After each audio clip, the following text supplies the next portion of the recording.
Let's bring in Bret Baier, special report anchor and executive editor. The president does seem to be concerned in recent days that the message about what ICE is doing in terms of apprehending the worst of the worst isn't getting out, and it's getting drowned out by these protesters.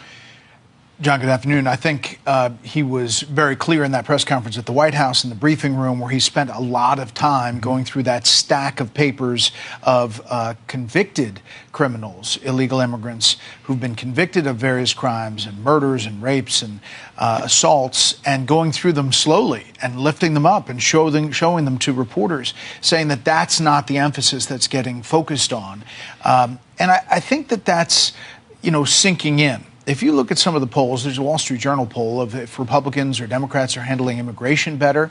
All this filters in. If you want illegal immigrants off the street, ICE needs to do a job. I think the focus has been the back and forth on the ground of how they're doing that job and what it looks like, and sometimes it's ugly. Yeah. And it's been the focus, obviously, after that shooting in Minneapolis. The president seemed to be critical of DHS for not getting the message out, which is, I guess, why he took to the podium yesterday and did it himself.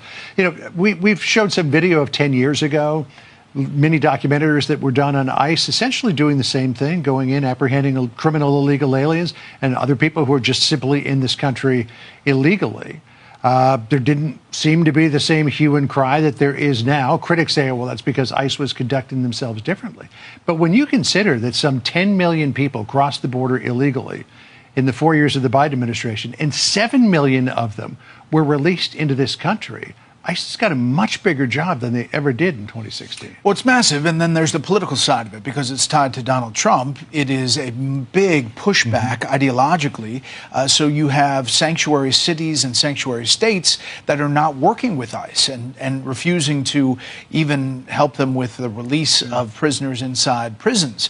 And when you have a changeover, like you just saw in Virginia, those executive orders mean something as far as whether they're working or not working, local and state. I wonder what the DHS response to Spanberger is going to be on this.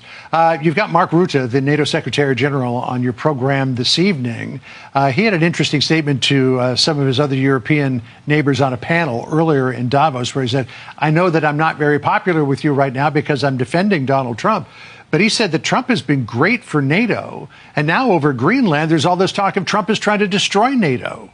I mean, I don't think it's in his intentions to destroy NATO. He just wants to get control of Greenland for defense purposes, and I think also for economic purposes on the rare earth elements. Yeah, I think it'll be interesting to see what he says and how he says it today. He's signaled some of those messages from Davos today, the NATO Secretary General has. But with the president,